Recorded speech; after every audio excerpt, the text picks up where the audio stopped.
예수님은 2,000마리 돼지 보지 아니하고 귀신 들린 한 사람, 그 한 영혼 선택하시고 바라보셨잖아요.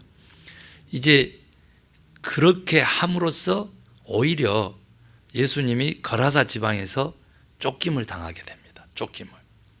그렇게 하고 이 거라사 지방에 귀신 나가고 고침을 받은 한 사람이 남아서 거라사 그 도시뿐만 아니라 10개 도시 데가볼리 전체를 다 예수님의 소문을 내는 복음화의 과정이 있었습니다. 예수님께서 그렇게 요단 동편 갈릴리 남동쪽 그 데가볼리 지역에서 그런 일들을 하시다가 이제는 다시 건너편으로 가자 하고 배를 타시고 또 이동을 하시는데 그곳이 바로 출발하셨던 또 갈릴리 사역의 전진기지가 되는 가버나움입니다. 가버나움으로 이제 돌아가셨습니다. 돌아가셨을 때 사람들이 정말 많이 이제 모이게 됐어요. 그럴 때마다 예수님은 어느 한 가정에 머무를 수가 없는 거예요. 초기에는 회당에서 가르칠 때도 그런 일들이 있었는데 이제는 뭐 구름대처럼 몰려드니까 그렇게 할 수가 없어가지고 지금 바닷가, 갈릴리 그 호수가 모래밭으로 다시 군중들을 데려간 것으로 그렇게 보여집니다. 이제 그렇게 해서 그 군중들을 모아놓고 말씀을 가르치고 있는데 회당장이라 그랬어요. 가버나움 지역의 회당장 야이로라고 하는 그 회당장이, 여러분 잘 아시다시피 이제 회당이라고 하는 것은 스룹바벨 성전이 무너지고 난 다음에 이제 그 포로로도 잡혀가고 흩어져 사는 유대인들이 자기들이 신앙을 지키기 위해서 선택한 것이 성전 중심의 신앙에서 이제 회당 중심의 신앙으로 이제 바뀌게 돼요. 그러면서 제사장 중심의 제사적인 그런 종교적 행위에서 생활상의 바로 그 율법적 행위로 이렇게 바뀌게 되는 그러한 이제 그 전환점을 준 것이 그 회당이라고 하는 것인데요. 이 회당장이 있었고 핫진이라고 하는 그 두 번째 총무 역할을 하는 그 직위가 있었고 그 다음에 이제 랍비 이렇게 됩니다. 그러니까 여러 랍비들을 거느리면서 이번 주에는 누구누구 랍비께서 말씀 증거하세요 이렇게 설교 순서까지 정해주는 그런 이제 위치에 있는 사람이에요. 그러니까 그 회당장이라고 하는 것은 신분도 그렇고 재력도 그렇고 상당한 수준에 있으셨고 그 지역에서 이게 동네마다 있었기 때문에 그 지역에서 존경을 받는 리더 인물인 거죠. 그런데 그 사람이 얼마나 다급했는지 유대 종교의 리더가 지금 예수님에게 와가지고 지금 무릎을 꿇었는데 그 많은 사람들 앞에서 무릎을 꿇은 거예요. 그러면서 다급하게 얘기합니다.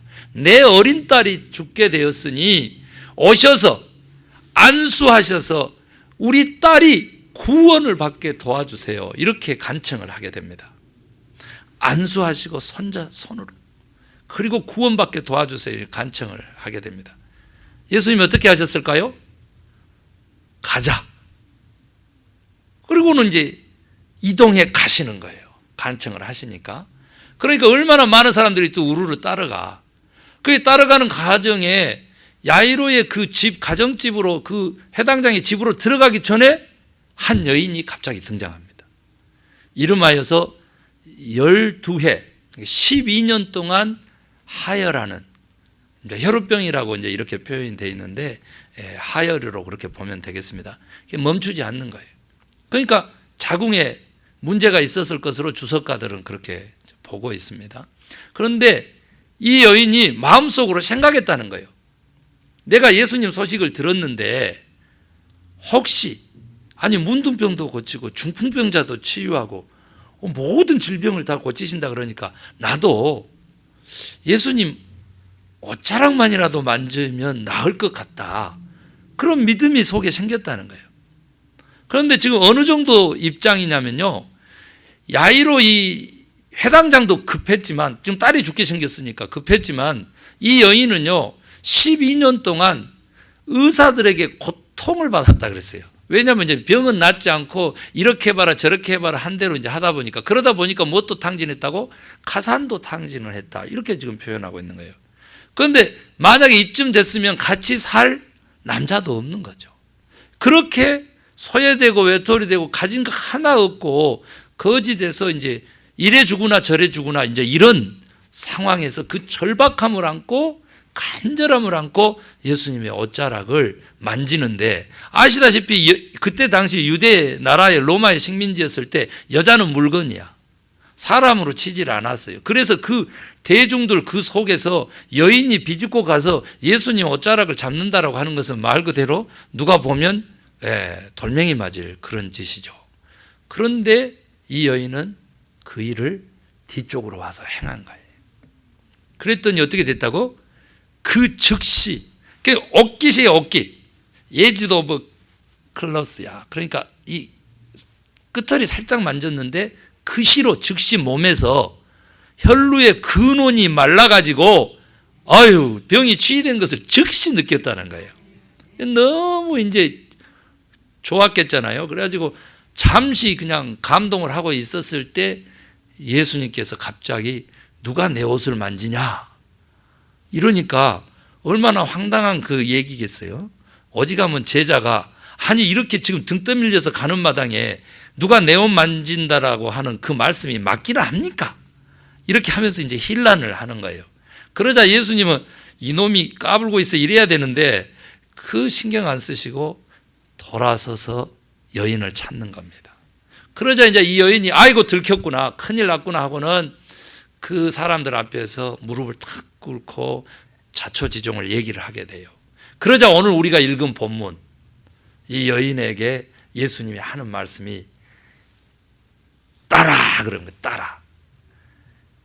네 믿음이 너를 구원하였느니라. 내 몸이 병에서 떠나 건강할지어다. 와, 놀라운 일이 벌어졌죠. 그냥 구원을 선포하고 그 다음에 이제 건강한 육체에 대한 얘기를 하고 한참 분위기 좋았잖아. 그런데 갑자기 또 찬물일까? 야이로 회당장 집에서 한 사람이 뛰어와가지고 예수님 오실 필요 없어요. 딸이 이미 죽었어요. 이러는 거예요. 한참 분위기 좋았는데 이게 뭔 일이야. 예수님께서 곧바로 야이로 회당장을 바라보면서 두려워 말고 믿기만 해라. 이 말씀을 하시는 거예요. 그리고 이제 가는 거죠. 갔더니 그 야이로 제사장 집에는, 아니 회당장 집에는 무슨 일이 있었냐면 이제 우리가 개역성경에는 떠들었다 이렇게 표현을 하고 있는데 한자로는 헌화했다 이러는데 초상집에 어떻게 했냐면 그때 당시 유대 풍습에 이 식구들이, 상당한 식구들이 곡을 소리내서 할 수가 없으니까 곡하는 사람들을 불렀다고. 그리고는 그 곡하는 사람들도 목소리가 세고 그러고 막 소리 지르면서 해야 되니까 두세 사람 불러서 이제 하게 되는데 그걸 마치려고 피리를 불렀대요. 그러니까 얼마만큼 시끄러운지 몰라. 우리 딸이 죽어버렸네 하면서 이제 그러면 누가 엄마인지 모르지. 우리 딸이 막 하면서 죽어서 소리 지르니까. 그러니까 그렇게 곡하는 사람들이 막 있었다는 거예요. 예수님께서 뭐라 그랬어요? 왜 그렇게 시끄럽게 하고 통곡을 하느냐? 조용히 해라. 죽은 게 아니고 잔다. 이러신 거예요. 그러자 사람들이 다 어쨌다 그랬어요? 비웃었다 그랬어요. 비웃었어. 예수님께서 자기 따라왔던 그 많은 사람들 못 따라오게 하고 그 집에 들어가서 또 그렇게 곡하다가 예수님이 잔다 그러니까 비웃신 사람들 다 내보내버렸다. 그리고는 베드로, 야고보, 요한 세 제자하고 그 다음에 이 야이로하고 이 딸의 엄마하고 데리고 죽은 딸에게로 간 겁니다. 그리고는 손을 쫙 잡고 예수님께서 뭐라 그랬다고? 달리다 굼. 그런 게 달리다 굼. 달리다 일어나. 굼 따라. 소녀야. 이런 뜻이. 소녀야 일어나라. 이렇게 얘기를 했습니다. 소녀가 어떻게 됐을까요? 일어났어. 일어난 것뿐만 아니라 오늘 마가는 어떻게 했냐면 일어난 것은 과거형으로 묘사를 했고 걸어 다녔다. 걸어 다녔다. 이게 얼마나 기쁜 일이에요. 예수님께서 이 일은 절대 얘기하지 마라. 그러면서 저 소녀에게 먹을 것을 줘라. 배고플 거다 이거죠. 세상에 죽은 사람을 살린 예수님. 오늘 이렇게 해서 본문은 끝나게 돼요. 그런데 오늘 이 이야기 중에서 여러분 한번 생각을 해봐요. 이 야이로 회당장 집의 주인이 누군 것 같아요? 야이로 회당장의 집의 주인은 누구요? 야이로여야 되잖아요. 그런데 오늘 본문 보니까 누가 주인이요? 시끄러, 조용해. 너네들 다 나가 있어. 소녀야 일어나, 밥 줘라. 이런 거 한 것 보면 누가 주인이요? 예수님 주인이잖아요. 예수님 주인이야. 여러분 인생의 생사화복을 누가 주권하세요? 누가 해? 하나님, 예수님이 하시는 거예요. 내가 앉았다 일어서는 것도 누가 주권한다 그랬어? 하나님 하신다고 성경의 신앙인들은 얘기해요. 하나님의 주권은 절대적이신 거예요. 절대적이신 거예요. 그런데 이 절대적이신 하나님의 주권이 오늘 혈우병 여인의 고친 사건, 야이로 회당장의 딸을 고친 사건을 통해서 조금 더 깊이를 더하고 폭을 넓히기를 우리 주님이 원하세요. 그 얘기를 좀 해보려고 합니다. 여러분 오늘 보면요, 여인의 믿음이 먼저 속에서 있었잖아요. 그리고 여기 마가는 그렇게 기록했잖아요. 속으로 그렇게 다짐하고 확신하는 것이 있었는데 그 기도라고 볼 수 있죠. 그렇게 무슨 말이에요? 예수님의 옷깃만 스쳐도 내가 나음을 입을 것 같다. 확신에 찬 거잖아요. 갈망, 절망이 이 절대적인 거 있었잖아요. 간절함이 있었잖아요. 그랬는데 그렇게 해가지고 이제 나음을 입었으면 되는데 예수님께서 한번 생각을 해봐.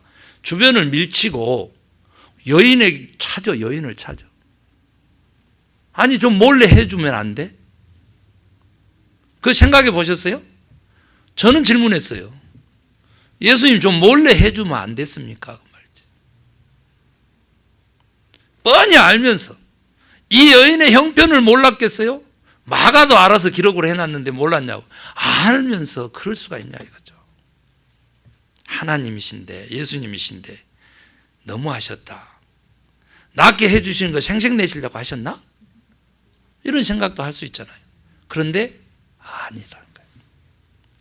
예수님께서 그 여인을 찾으신 것은 첫 번째가 뭐냐면 그 여인이 행한 행위가 뭐냐면요, 옷깃만 이렇게 만져도 내가 나음을 입겠다라고 하는 그것은 기도일 수도 있고 믿음일 수도 있지만 그때 당시 유대인들 사회의 풍습으로는 미신적 행위랍니다.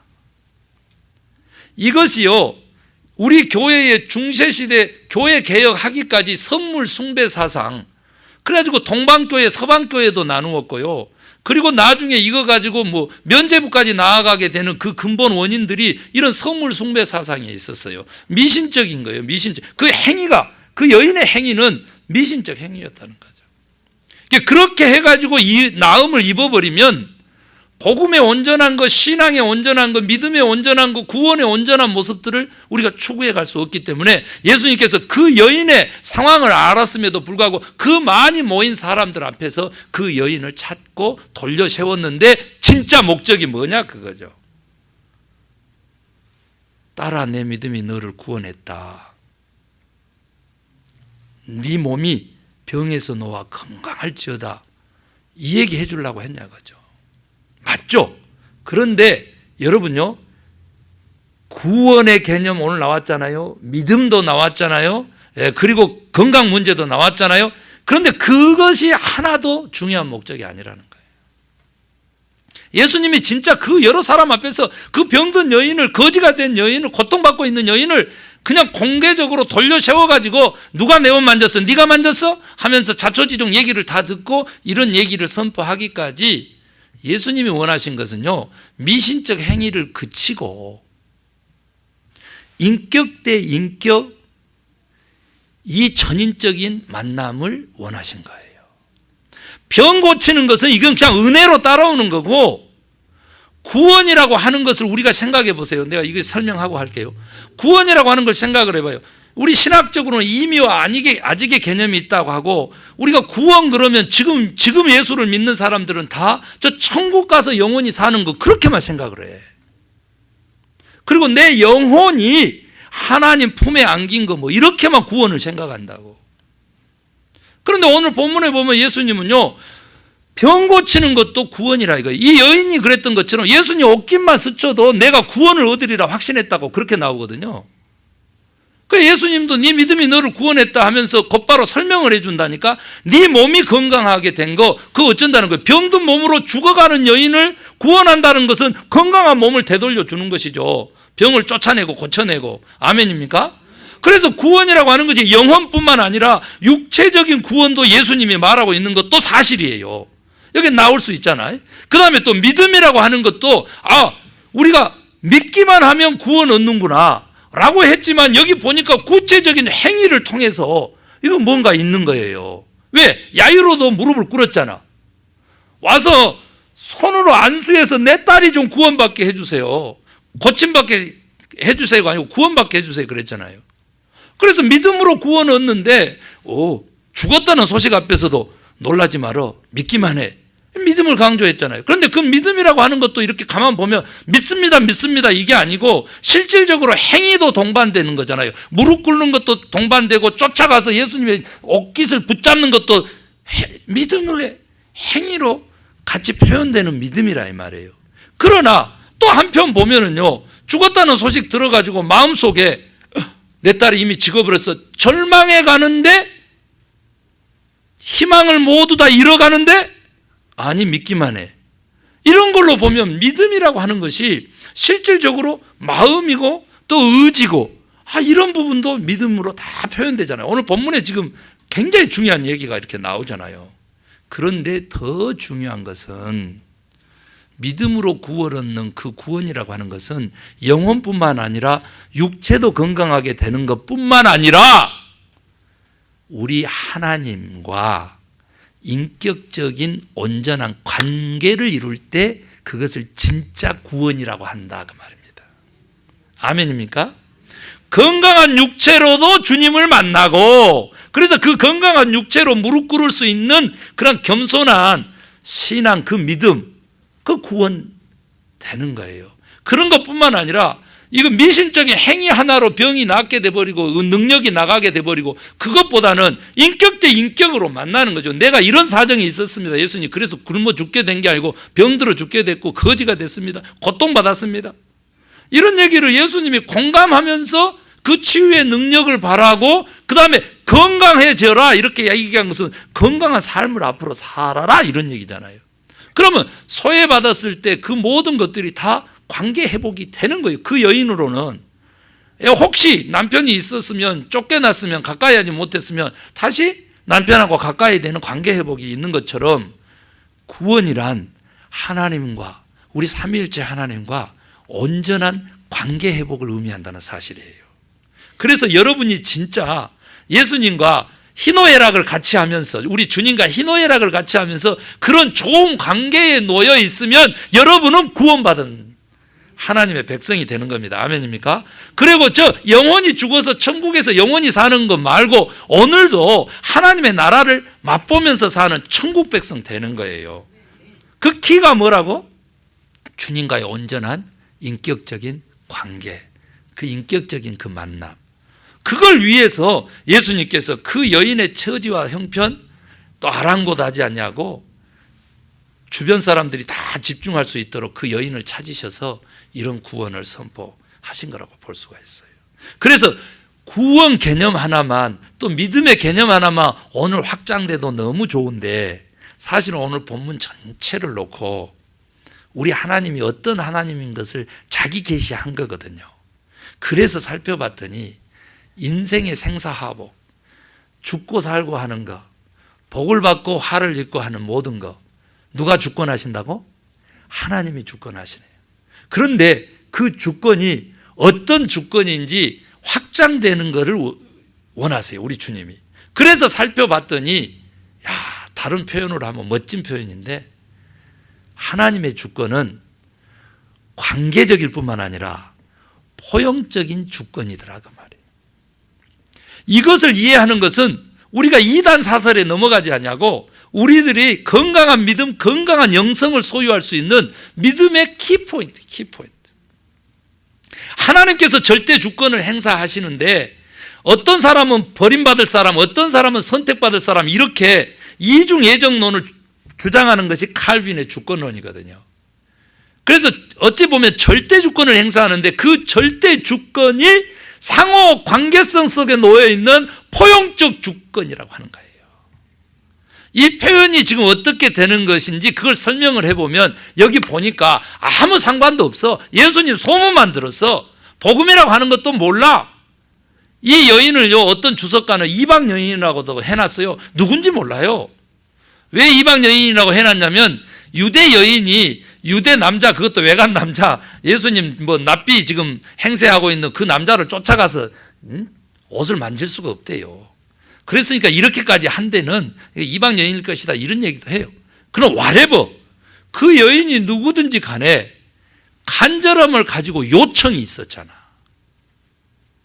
그건 뭐라 그래요? 우리는 기도라고 그래. 기도를 구원이다, 절대 주권이 하나님께 달려있다면 우리가 기도할 필요 있을까? 주일날 예배드리면서 내 믿음을 이렇게 확인하면서 우리 주님께 내 평생 주님과 동행할게요 라고 하는 신앙적 고백을 할 필요가 있을까? 예스라고 하는 답이 여기 나오는 거예요. 야이로 회당장 와서 무릎 꿇었잖아요. 딸 살리려고. 어떻게 했어요? 결국은 죽은 딸을 살려줬어요. 병든 딸 아니고 죽은 딸을 살려줬어요. 병은 당연히 고치셨겠죠. 여기서 우리가 할 수 있는 것은 뭐냐면, 또 여기서 우리가 받아들여야 될 것은 뭐냐면, 여러분요, 주님은 어떤 주님이시냐 그랬더니 제가 늘 얘기하잖아요. 목사님은 어떻게 목사가 됐어요? 신학교를 어떻게 가게 됐어요? 뭐 계시가 있었나? 막 이렇게 물어본다고. 왜냐면 뭐 유명한 목사들은 다 간증을 하니까, 어떤 사람은 뭐 깡패짓 해가지고 뭐 이렇게 감옥에 갔다가 예수 만나고, 어떤 사람은 살인했다가 뭐 예수 만나고 막 이런 얘기 간증 많이 해요. 우리 어렸을 때는 그렇게 예수 믿는다는 사람들이 깡패들이 많더라고. 부흥에 가보면은요, 간증한 사람들이 보니까 다 죽일 놈들이 이제 예수 믿어가지고 변화돼서 목사 됐다 그러면서 말씀 전하고 막 이러는 거야. 그러니 저같이 어렸을 때부터 이렇게 이제 예수 믿고 이렇게 주일학교 교사 선생님 하다가 신학교 가가지고 목사 된 사람은 꼭 어떻게 목사 됐냐고 간증해달라고 하면은 간증할 곳이 없네. 그런데 있어요. 있다고. 신학교 어떻게 가게 됐어요? 그랬더니 우리 교회, 가난한 개척교회잖아요, 시골. 토탈 8명이야. 그런데 그 교회를 섬기는 전도사님 4분이 다른 데 못 가게 하고 신학교 해가지고 주의 종의 길을 가라고 강권을 했어요. 그리고 그 8명 중에요, 죽을 날이 며칠 안 남아가지고 유명한 무당 점장이가 있었는데 아무도 전도 안 했는데 스스로 와가지고 영적 세계를 봤다고 하면서 여수 믿으러 오신 분이 계셔. 그때 그 발언을 그분이요, 예수님이라고 못하고 여수에 이렇게 하셨다고. 예수님을 제발 좀 믿으러 오지. 그 할머니가 우리 주일학교 끝나기 전에 30리길을 걸어서 와가지고 일찌감치 11시 예배인데 9시부터 무릎 꿇고 거기 한쪽에 앉아 계시는 거예요. 그러면 이제 공간이 따로 없으니까 예배당 하나뿐이니까 열심히 그 안에서 제가 이제 막 우리 학생들을, 주일학교 학생들을 가르친단 말이에요. 그래가지고 이제 학생들 다 끝났잖아요.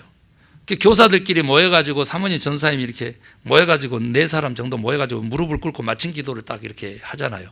그래서 이제 또 전사님 4분은 예배 준비하러 얼른 빠져나가시고 딱 교사들만 둘이 남는 순간 갑자기 무릎 꿇고 기도하던 할머니가 뒤로 딱 돌아가지고 에마리오 그래. 에마리오 그래. 왜요 할머니? 그러면 이리 와봐. 딱 손을 잡고 큰 주의 종이 되라고 이러는 거예요. 주마다 그 소리를 들으니까 종이 어떻게 커질 수가 있겠어. 그런데 아무튼 큰 주의 종 되라고 왜 그러시는 거예요. 그렇게 해가지고 자연스럽게 신학교를 가게 됐다, 이런 얘기를 하면은 너무 시시하게 생각하는 거예요. 여러분도 시시하잖아. 하나님이 그렇게 역사하시나? 좀 우리 목사님 같으면 뭐 번개가 좀 쳤으면 좋겠다, 이런 생각을 하실 수 있잖아요. 그래가지고 제가 이제 뜻을 묻기 시작하는 거예요. 하나님, 내가 신학교를 가가지고 주예통이 되는 게 맞습니까? 틀립니까? 이제 가르쳐 주세요 하는 거예요. 그래서 얘기했잖아요. 벽을 보고 3일 동안 금식하면서 침묵하면서 그렇게 기도, 그때 또 있었어 그런 게. 그래가지고 그렇게 했는데 마지막 날 됐는데 마음에 음성을 들려주시는 거예요. 내 뜻을 묻지 말고 진짜로 네가 원하는 거 그게 뭔지 나한테 말해봐라 이거예요. 그것이 곧 내 뜻이다 이러시더라고. 너무 깜짝 놀랐어요. 그때부터 진리를 알주니 진리가 너희를 자유케 하리라는 말씀이 저게 임한 것입니다. 다른 사람들은 손가락질 몰라도 그때부터 인본주의적이다, 믿음이 너무 없다, 은혜가 안 된다 이런 소리를 들어도 저는 열심합니다. 인간으로서 최선을 다하는 거예요. 그리고 어쩐다고? 결과는 하나님께 맡기는 진정한 내려놓음. 여러분요, 우리 하나님의 주권은 어느 정도냐? 그러면 인간의 하찮은 기도까지도 당신이 마음에 두고 이루시는 하나님이시고 그런 주권자세요. 저는 이제 이것을 경험하다 보니까 수업 시간에 간증했는데 때로는 말이죠, 이렇게 지나가면서 스치는 생각까지도 하나님이 캐치하시고 이루어 주신 그것을 몇 번 경험하고요, 그냥 말 한마디 했는데 그걸 이루시는 하나님을 몇 번 경험합니다. 40일 금식기도 해야 들어주는 그 하나님 아니시고, 아니 그렇게 해서 또 들어주신 분도 계시죠. 예, 그렇게 해도 들어주시고, 이렇게 하나님의 주권을 포용적으로 관계적으로 역사하시는 하나님을 만나시기를 바랍니다. 이 하나님을 만나야 우리의 인격과 우리의 사람 간의 그 관계 속에서 하나님의 나라가 막 확장돼 가는 거죠. 그래서 기쁨이 꽃을 피워 천국의 은혜가 충만하게 돼 하나님의 기쁨의 역사가 내 인생에 수놓아지게 되는 거예요.